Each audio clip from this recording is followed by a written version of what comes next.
Que el Señor nos ayude, ¿verdad? Amén. Cada cosa, cada decisión. Hermanos, para no perder tanto tiempo, porque estamos ya nos apremian, porque tenemos la cena del Señor y varias cosas, quisiera recordarles, la semana pasada estuvimos tocando el tema que le titulamos Idolatría, la actitud de un pueblo que no conoce a Dios. Y la idolatría se ha ido metiendo en la iglesia, no solamente en este tiempo, en toda la historia de la iglesia ha hecho gran daño a la iglesia del Señor. No es algo que solamente lo tienen los católicos y que ellos solamente participan de idolatría porque se inclinan ante ídolos. Nosotros también hemos descubierto a través de la palabra de Dios que tenemos ídolos que hemos construido, ídolos que hemos hecho de concepciones erradas acerca de Dios, que a veces pensamos, nada más para repasar lo de la semana pasada, pensamos que Dios es un Dios que tolera pecados, que no se queda inmóvil y que no actúa en contra de aquellos que están amando sus pecados y vienen a la iglesia y le cantan y le adoran y hacemos cosas como estas. Y vimos la semana pasada acerca de esto, estuvimos en un capítulo precioso de la Biblia que es Éxodo capítulo 32, versículo 1 hasta el 35, pero realmente estuvimos hasta el versículo 10 la semana pasada, desglosando de manera bien concisa o bien pausada, más bien, cada texto de estos versículos del 1 al 10 del capítulo 32 de Éxodo.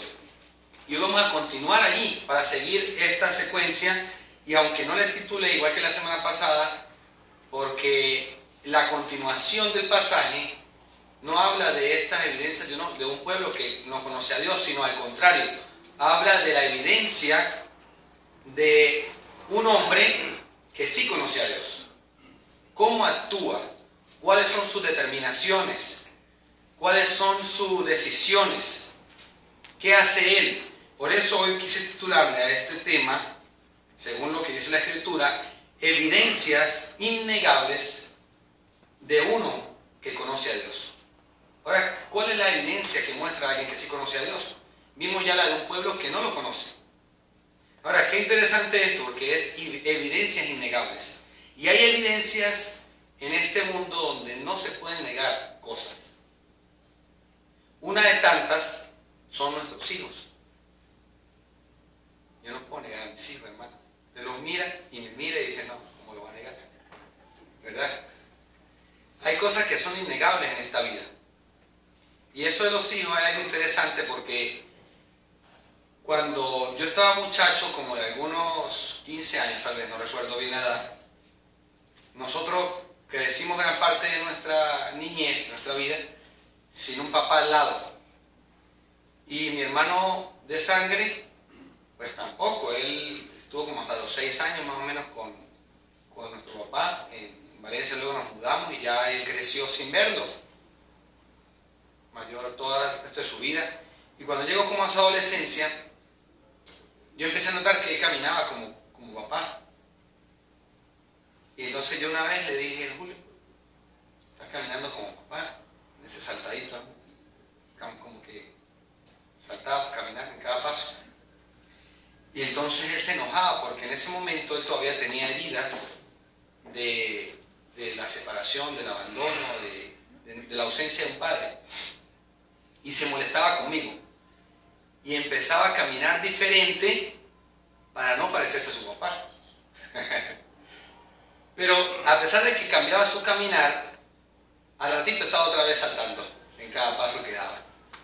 Entonces, esas son evidencias innegables. Hay una evidencia que la traen los genes, que la trae la sangre. Hay evidencias innegables de nuestros hijos. No hay manera de negarlo. Pero aún en los hombres que conocen a Dios y que no conocen a Dios, que ya lo vimos la semana pasada, los que no conocen a Dios, dejan evidencias. Dejan por evidencia que lo conocen o que no lo conocen. Y esto es lo que yo quiero tratar hoy, porque el relato que continúa, de donde quedamos la semana pasada, habla precisamente de eso. Evidencia de un hombre. Sí, Aarón es un tema particular que debemos tratar, porque hubo deslealtad, muchas cosas allí, escondiditas allí también, que es algo bien lindo que podemos sacar. Pero el relato habla de un hombre que hace cosas, y esas cosas, por lo menos describí 5 cosas que hizo ese hombre. Una de ellas fue que pasaba tiempo con Dios. Este hombre duró 40 días en la presencia del Señor y 40 noches. Hablaba él con Dios y Dios le hablaba a él. Otra evidencia innegable de que este hombre conoció a Dios es su determinación en la obediencia. Otra que también vemos en ese mismo relato es el celo santo. Y ese celo santo es una actitud con fuerza, con vehemencia, con autoridad, con pasión, de ponerse en pie cuando algo anda mal y decir no es así, es de esta manera. Y esa evidencia también está allí descrita. Otra evidencia que también vamos a describir hoy es que se evidencia por tener una vida consagrada, una vida separada del pecado, una vida separada, una vida, de repente es una vida consagrada también es una vida de una persona que va eliminando el pecado en su vida, que mata el pecado, y eso también se describe en el pasaje. Y por último, la evidencia de alguien, de uno que conoce a Dios, es que ama sacrificialmente. Y algo interesante que vi en todo este relato, que lo vamos a describir tal vez en algunos puntos, o en todos, mejor dicho, es que Jesús aparece en cada uno de ellos. Jesús pasó tiempo con Dios. Jesús tuvo determinación de obediencia. Jesús tuvo celo santo. Jesús vivió una vida santa y consagrada. Y Jesús amó sacrificialmente. Oremos. Señor, te agradecemos por tu palabra, porque ella es bendita, ella es lo que produce en nosotros el fruto de bondad, el fruto de santidad, el fruto de paciencia, todos los frutos, todo es fruto del Espíritu. Ella lo refleja cuando nosotros vamos a ella. Hoy vamos a tu palabra, Señor, y queremos que tu palabra no solamente sea sembrada, sino que produzca ese fruto, Señor, en nosotros.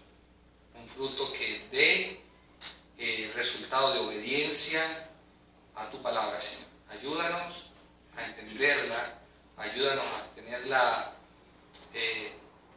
capacidad de entenderla de manera sencilla, Señor, porque ella es sencilla, aunque es profunda, es sencilla y es práctica, Señor. Te damos gracias por tu palabra, Señor. Háblanos hoy, en el nombre de Jesús. Amén. Amén.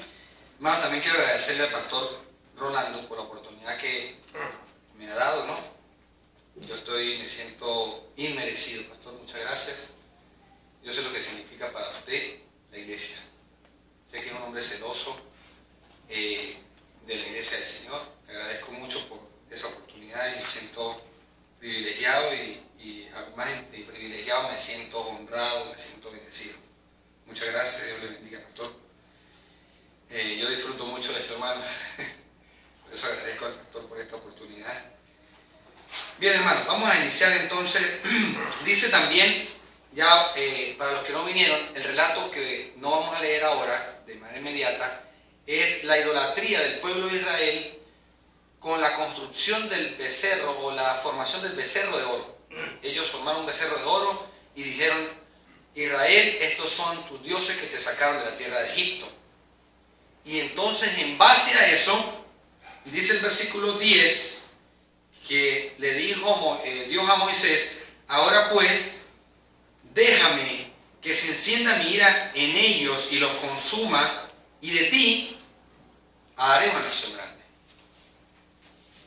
En respuesta a la idolatría del pueblo, Dios no se queda paralizado, Él no se queda inmóvil, Él responde a la idolatría. Y de una manera brusca, de una manera que da terror, porque Él dice: los voy a consumir a todos. Aunque no lo dice que lo va a consumir, dice: déjame, o sea, permíteme, le da como una, y este déjame es interesante porque tiene gran importancia para algo que Moisés va a hacer ahora. Ese déjame deja por entendido que Dios no había decretado destruir el pueblo todavía. Él no tenía una decisión radical y determinante de destruirlo aún. Y eso es importante porque más adelante vamos a leer un texto que nos va a ayudar a definir lo que es una palabra que nos hace ruido a nosotros. Ya vamos a ir para allá para que ustedes sepan. Ahora, en primer lugar vamos a definir que la evidencia de uno que conoce a Dios, una evidencia innegable, es que esa persona que conoce a Dios tiene relación con Dios, pasa tiempo con Dios, tiene comunión con Dios. Y ya vimos que Moisés desde el capítulo 24 hasta el 32, ahora, Moisés está hablando con Dios durante 40 días. Y esto es parte de esos 40 días. Esta conversación que tiene Dios con Moisés y Moisés con Dios. Ahora vamos al versículo 11. Entonces Moisés oró en presencia de Jehová su Dios y dijo: Oh Jehová, ¿por qué se encenderá tu furor contra tu pueblo, que tú sacaste de la tierra de Egipto con gran poder y mano fuerte? ¿Por qué han de hablar los egipcios diciendo: para mal los sacó, para matarlos en los montes y para raerlos de sobre la faz de la tierra? Vuélvete del ardor de tu ira y arrepiéntete de este mal contra tu pueblo. Acuérdate de Abraham, de Isaac y de Israel tus siervos, a los cuales has jurado por ti mismo, y les has dicho: yo multiplicaré vuestra descendencia como las estrellas del cielo, y daré a vuestra descendencia toda esta tierra que he hablado, y la tomarán por heredad para siempre. Y fíjese lo que dice ahora. Entonces, ¿qué dice ahora? Jehová se arrepintió del mal que dijo que había de hacer a su pueblo. Y a esto es que yo me refiero. La Biblia dice que Dios no es hombre para que mienta, ni hijo de hombre para que se arrepienta. Y entonces hay algo que nos hace ruido en este texto que estamos terminando de leer, y es cómo que Dios se arrepintió. Si la Biblia dice que Dios no es hijo de hombre para que se arrepienta. Hermanos, Dios no fue que tuvo un arrepentimiento como el tuyo, como el mío, que Él ahora cambió su decisión. Él no cambió ninguna decisión, porque Él no había tomado una decisión. Él tenía el deseo de raer, de eliminar, de consumir el pueblo. Ese es un deseo que lo muestra en el versículo 10, cuando le dice: déjame. Cuando Dios le dice a Moisés: déjame, Él no le está diciendo: raeré, consumiré, sino le está diciendo: déjame. Eso muestra que Dios tenía la intención, tenía el deseo de hacer ello, esta cosa, raerlos. Mas no fue una determinación ni tampoco fue un decreto que Él había hecho. Si Dios hubiese decretado destruir a Israel, no importa lo que Moisés hubiera hecho, ni lo que Moisés hubiera dicho. Porque Dios, cuando algo lo decreta, cuando algo lo ha decidido, así es. Así se hace, porque su palabra se cumple. Entonces esto nos deja claros en cuanto a lo que significa que Dios se arrepintió del mal que quería hacer. Que Dios en sí, no es que Él se arrepintió de una decisión, sino que Él, ese deseo, esa intención, la cambió y vamos a decir que del todo en el momento no lo hizo, porque luego destruyó el pueblo por el camino. Entonces Él prolongó la vida de esta gente. Perdón. Ahora bien, Moisés estuvo durante 40 días, que es el tema, y aquí una vez más, estos 4 o 5 versículos que leímos, deja entrevisto que Moisés habla con confianza con Dios. Él tiene tal confianza que argumenta con Dios.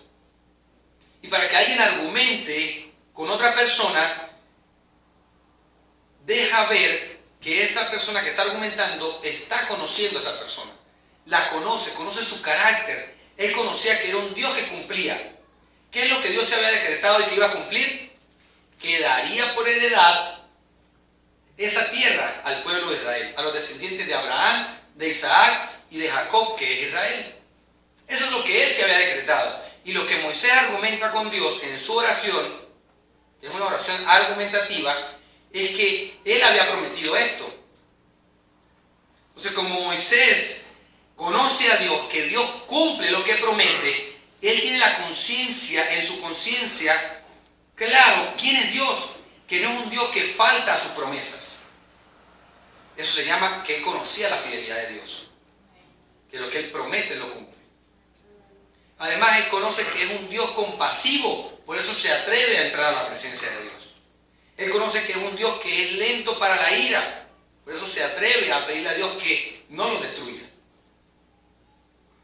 Él conoce al Dios al cual ora y por eso ora de esta manera y se atreve a orar ante Dios y pedirle esto. Él sí conoce a Dios. Esto es entonces una evidencia innegable de alguien que conoce a Dios. Moisés le conocía. Pero no solamente Moisés le conoce porque habla. La evidencia no solamente porque él habla con Dios, sino porque él escuchó a Dios. Dios venía hablando con Moisés desde el capítulo 24, que usted entra allí, que él sube al monte. Dios habló muchas cosas con Moisés acerca del tabernáculo y cómo debía ser toda la adoración allí a Dios. Y si usted se da cuenta más adelante en el relato de Éxodo, Moisés cumple todas las cosas exactamente como Dios se le había mandado. ¿Por qué? Porque Moisés sabía escuchar. Moisés escuchaba a Dios atentamente. Entonces, una evidencia de alguien que conoce a Dios es alguien que pasa tiempo con Dios, que Dios le habla y que él habla con Dios. Jesús entra allí también. Jesús, cada vez que iba a hacer algo, oraba. Y usted dice, ¿pero dónde? Siendo aún muy de mañana, siendo muy oscuro, él entraba a la presencia del Señor. Él también pasó 40 días y 40 noches en el desierto, orando al Padre, en el capítulo 4 de Mateo. Además de esto, cuando él va a sanar a Lázaro, ¿él qué dice antes de sanarlo? Gracias, Padre, porque sé que siempre me oyes. Él hablaba con el Padre. Era su manera de andar. Cuando él venía de haber sanado al gadareno, él también se apartó, oró y mandó a los discípulos adelante. Y luego los alcanzó. Él tenía una relación estrecha con el Padre. Siempre se mantuvo en esa relación, en ese tiempo juntos. Ahora, la pregunta es, tú y yo que decimos conocer a Dios, ¿pasamos tiempo con Dios? Tú te dejas evidencia a ti mismo. Yo me dejo evidencia a mí mismo, no al pastor, no a mí, no a los hermanos, no a tus hijos, a ti mismo, de que tú realmente conoces a Dios, pasando tiempo con Él. Cada cuando nosotros frecuentamos ese aposento al que Jesús dijo que queríamos entrar. Cada cuánto tú escuchas la voz de Dios. Cada cuánto. Los domingos, nada más, o por lo menos unas 2, 3 o todos los días, agarras tu Biblia, lees un pasaje, así sea de 2, 3 versículos, y mantienes ese texto en tu mente en el día. Y eso es importante, porque necesitamos aplicar la palabra a nuestra vida. Algo interesante que vi, que también está en la Escritura, en 1 de Juan, capítulo 1, versículos 5 al 6, que empezamos nuestra 1 de Juan en la iglesia en Downey, los jueves, dice, si decimos que tenemos comunión con Él y andamos en pecado, mentimos, y la verdad no está en nosotros. Pero si andamos en luz, como Él está en luz, ahí está, ¿verdad? Bueno, es 1 de Juan, no el Evangelio de Juan. Ok, pero si andamos en luz, como Él está en luz, tenemos comunión unos con otros y la sangre de Jesucristo nos limpia de todo pecado. Eso es aquellos que decimos que tenemos comunión con Él, pero andamos en pecado, andamos en tinieblas. Ahora, punto número 2. Vamos a ir leyendo otra vez en Éxodo capítulo 32. Éxodo 32, versículo ahora 15 en adelante, que nos va a describir lo que es la determinación a la obediencia como una evidencia innegable de alguien que conoce a Dios.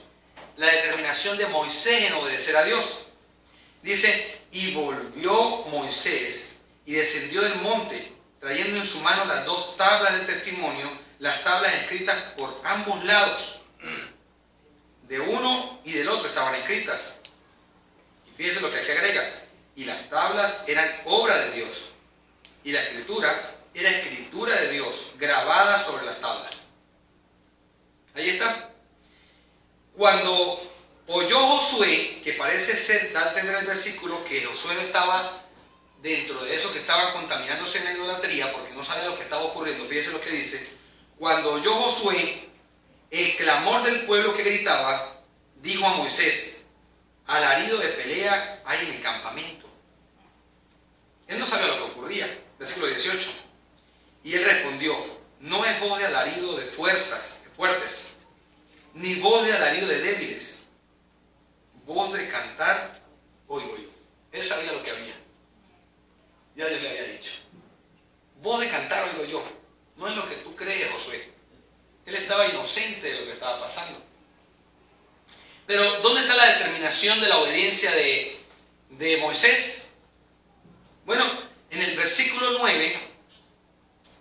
7, de ese mismo capítulo, le dice Dios a Moisés.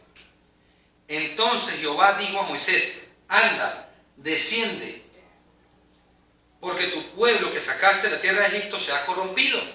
Anda, desciende. Hermano, pero qué lindo es estar con el Señor. ¿Para qué va a tener que lidiar con este poco de gente desobediente? Tener que lidiar con personas que están en contra de Él, personas que están obstinadas, que son orgullosos, prepotentes, que hablan mal de uno, que hablan mal del otro.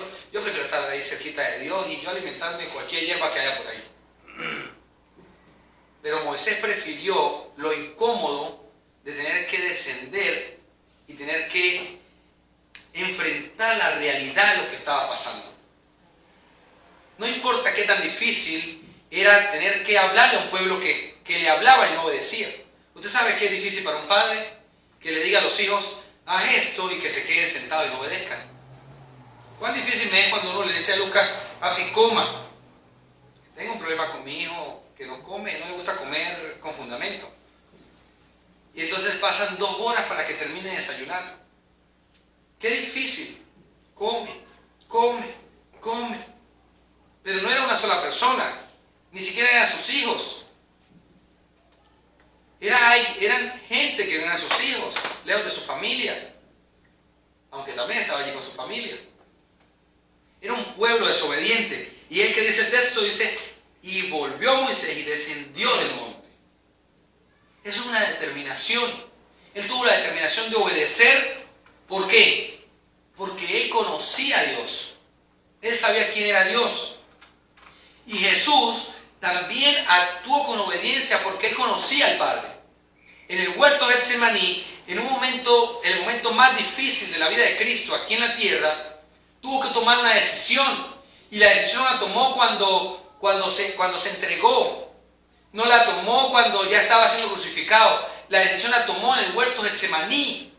Aunque ya la había tomado arriba en el cielo, junto con su Padre, en la gloria celestial, aquí en la tierra, en su humanidad, tuvo que batallar con una decisión.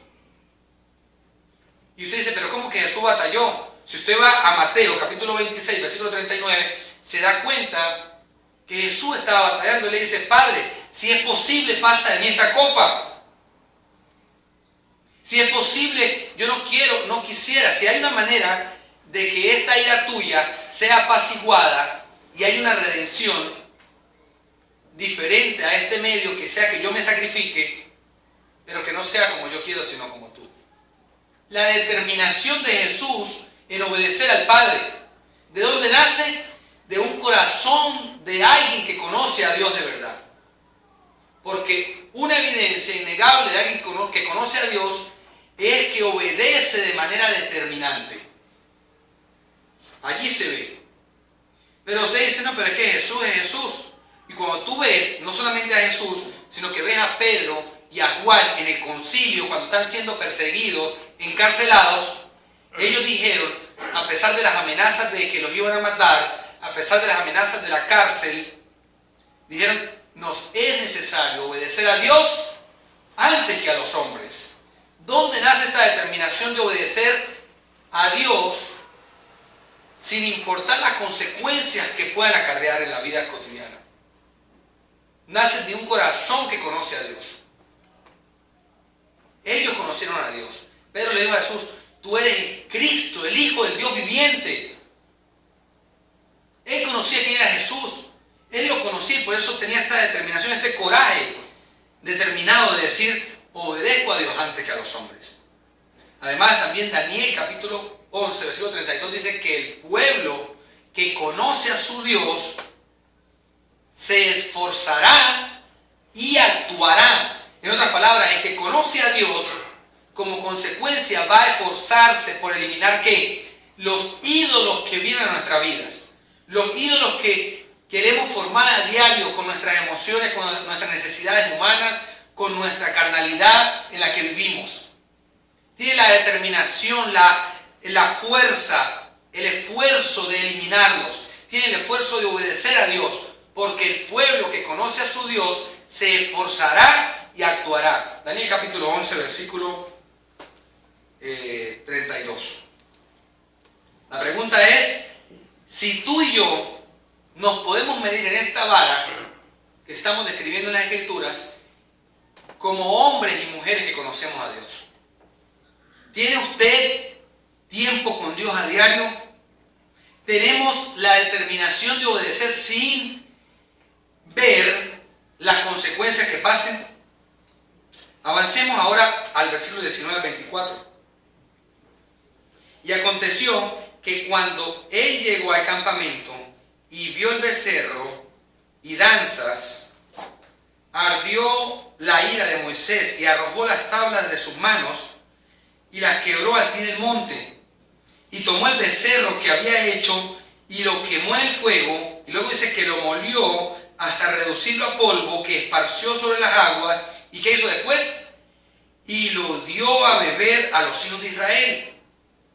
Y dijo Moisés a Aarón, ¿qué te ha hecho este pueblo? ¿Qué has traído sobre él tan gran pecado? Y ve la respuesta de Aarón. Y respondió Aarón, no se enoje mi señor, tú conoces al pueblo, que es inclinado al mal, porque me dijeron, haznos dioses que vayan delante de nosotros, porque este Moisés, el varón que nos sacó de la tierra de Egipto, no sabemos qué le haya acontecido. Y yo le respondí, ¿quién tiene oro? Apartadlo. Y me lo dieron, y yo le eché el fuego y salió este becerro. Ahí está. La excusa. Pero me llamó grandemente la atención la actitud de Moisés. Y cuando va bajando parte de las tablas escritas con la mano de Dios, aquellas tablas que dicen que son obra de Dios, tanto las tablas como la escritura, ambas cosas. Y vemos a Moisés, si tú miras a Moisés así, tú dices, ¿qué error acaba de cometer Moisés? Y esto no es otra cosa que un ejemplo, que un sinónimo de lo que tú y yo hacemos. Eso que hizo Moisés lo hacemos tú y yo a diario, rompemos esas tablas de Dios. Porque la escritura del Señor es la palabra del Señor que rompemos a diario. Son sus mandamientos que a diario los rompemos. Él los rompió físicamente, pero nosotros los rompemos con nuestra mente, con nuestro corazón, moralmente cada día. Y fue lo que este pueblo estaba haciendo en este momento. Ahora, Moisés, ¿qué demostró allí? Demostró tener no solamente con esto que hizo con las tablas, sino que él agarró el becerro, lo fundió, lo molió, no que era un molino diferente, y luego eso se volvió polvo, lo tiró en el agua y le dio esa agua para que se la bebieran los hijos de Israel. Esto muestra el coraje de un hombre que tiene un celo por las cosas de Dios, un celo por el Dios vivo, porque un hombre que conoce a Dios innegablemente va a tener un celo santo, y Jesús lo tuvo. Jesús también tuvo ese celo santo cuando estaba en el templo, arrojó las mesas, volcó todas las mesas de los cambistas y sacó a esa gente que estaba comerciando en el templo. Eso lo describe Juan capítulo 2 versículo 17. Y de hecho cuando Juan escribe dice, el celo de tu casa me consume. Jesús tuvo un celo santo. No solamente Jesús tuvo un celo santo, el apóstol Pablo también tuvo ese celo por las cosas del Señor, por la obra de Dios, por el carácter de Dios. Cuando el apóstol Pedro estaba incurriendo en hipocresía, él se levantó y reprendió a Pedro delante de los judíos y delante de los gentiles. Y le dijo, deja la hipocresía. Al propio apóstol Pedro, uno de los apóstoles más influyentes de la iglesia primitiva. ¿Qué hizo esto? El celo santo. Número 4, también se evidencia por una vida consagrada. Versículo 25, empezamos a leer, dice, y viendo Moisés que el pueblo estaba desenfrenado, porque Aarón, y fíjense, Aarón lo había permitido, para vergüenza de sus enemigos. Se puso Moisés a la puerta del campamento y dijo, ¿quién está por Jehová? Júntense conmigo. Y se juntaron con él todos los hijos de Leví. Y él les dijo, así ha dicho Jehová, el Dios de Israel, poned cada uno su espada sobre el muslo, que representaba como un compromiso, como lo hizo también por el muslo que se había descoyuntado Jacob en la pelea con el ángel de Jehová. Pasad y volved de puerta a puerta por el campamento y matad cada uno a su hermano y a su amigo y a su pariente. Y los hijos de Leví dice que lo hicieron conforme al dicho de Moisés y cayeron del pueblo aquel día como 3,000 hombres. Como 3,000 personas habían muerto. ¿Por qué? Porque Moisés estaba limpiando, estaba purificando el mal que había en Israel.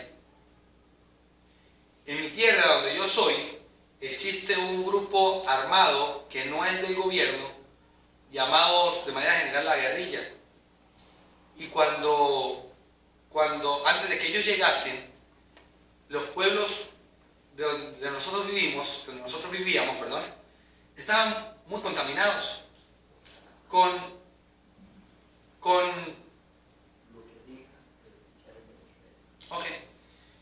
Y lo cierto es que estas personas hicieron limpieza total en el pueblo, limpiaron. Y allá tú no ves hoy día, no ves en ese pueblo vendedores de drogas, no ves gente que esté robando.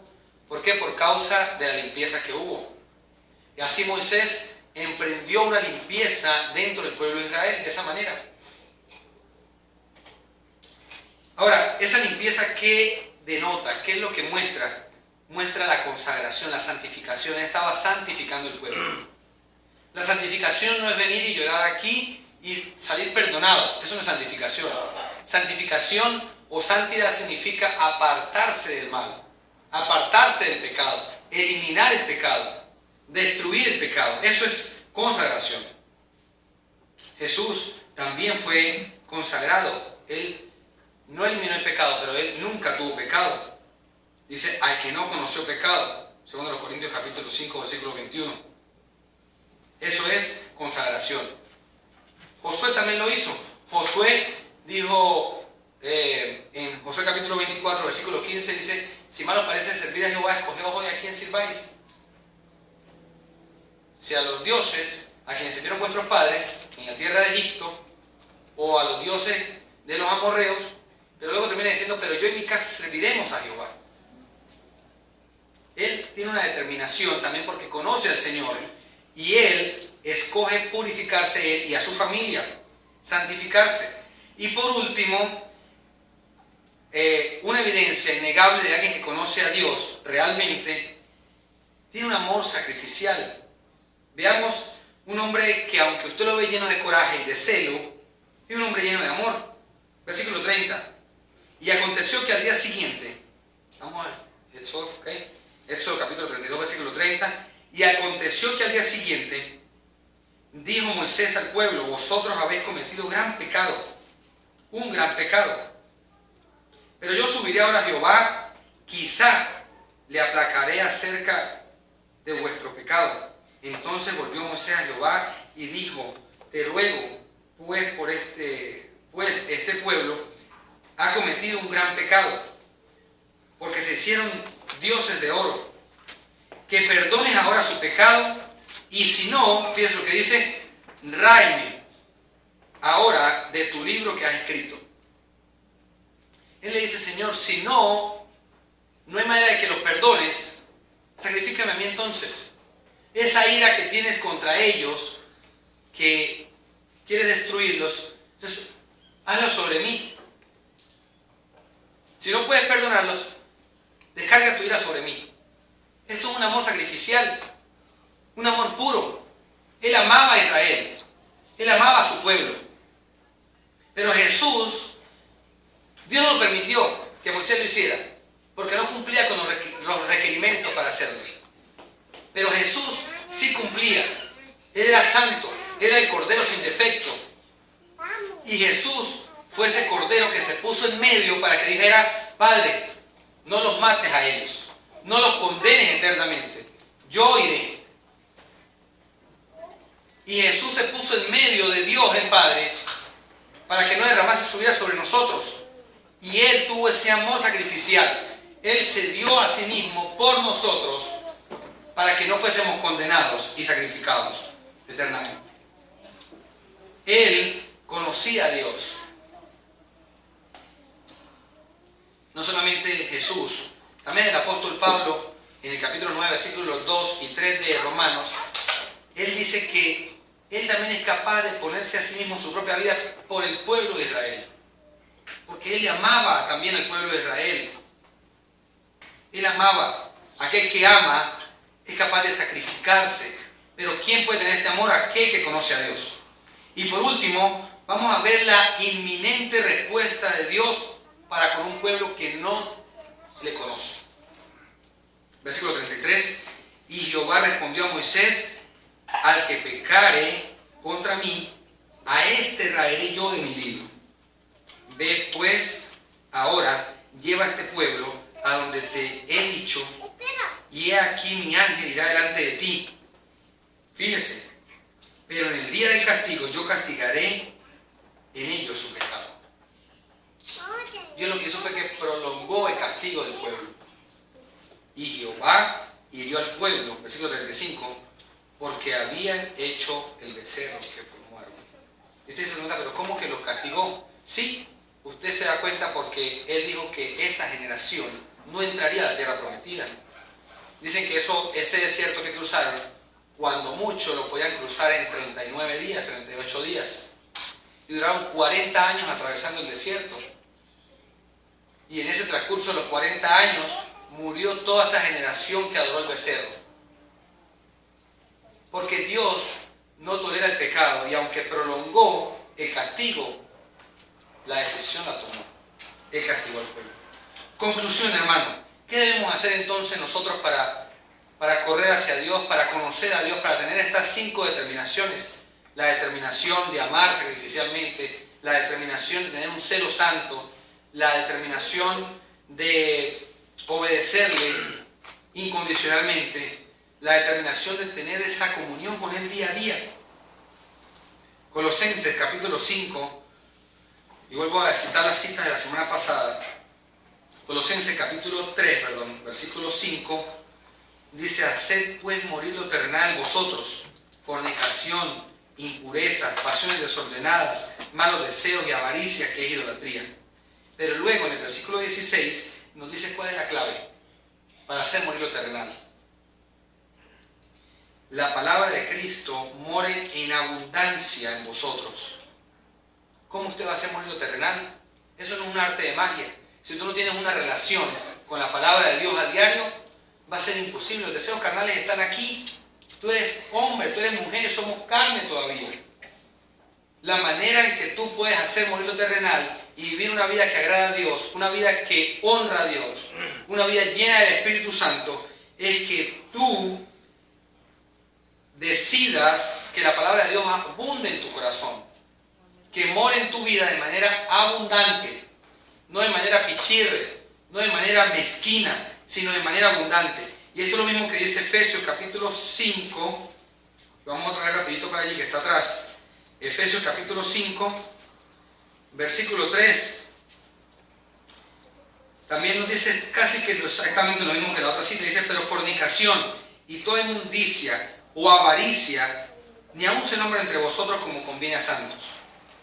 Y luego dice, ni palabra deshonesta, ni necedades, ni tronerías, que tronerías son como chistes de doble sentido, chistes groseros, que no convienen, sino antes bien, acciones de gracias, porque sabéis esto, que ningún fornicario, o inmundo, o avaro que es idólatra, tiene herencia en el reino de Cristo y de Dios. Y luego, en el versículo 18, para ir más al punto, dice, no os embriaguéis con vino, en lo cual hay disolución, antes sed llenos del Espíritu. ¿Y cómo somos llenos del Espíritu? Cuando tú te llenas de la palabra. ¿Cuál es la espada del Espíritu? Dice Efesios que es la palabra de Dios. ¿Quieres derribar los ídolos que hay en tu corazón? Yo sí quiero derribar los ídolos que pueda haber en mi corazón. Y la única manera de hacerlo es utilizando la espada del Espíritu, que es la palabra de Dios. Que la palabra de Dios more de manera abundante en nuestros corazones. Amén. No cuesta nada. Yo lo he visto en mí que trabajo 12 horas, a veces hasta 15. Siempre hay tiempo para 5 minutos leer la palabra de Dios. Siempre hay tiempo. La excusa la puso Aarón. Y usted también le puede poner. Decide no poner excusas y empieza a tener comunión con el Señor. Señor, te damos gracias por tu palabra. Te queremos rogar, Señor, que tú nos ayudes, porque indudablemente somos débiles. Estamos en esta carne, y no solamente en esta carne, vivimos en un mundo hostil, donde día a día presenta cosas que nos quiere como atrapar para lo malo también. Y lo único que podrá limpiarnos es tu palabra, Señor. Lo único que podrá conservarnos es tu palabra. Y tu palabra no solamente nos va a limpiar, nos va a dar a conocer tu carácter, Señor, tu persona, y te podremos conocer. Y entonces, Señor, adoraremos al Dios verdadero. En el nombre de Jesús, ayúdanos, Señor, a sacar tiempo cada día para leer por lo menos una porción de lo que tu palabra dice de ti mismo. En Cristo Jesús. Amén. Dios me bendiga, hermanos.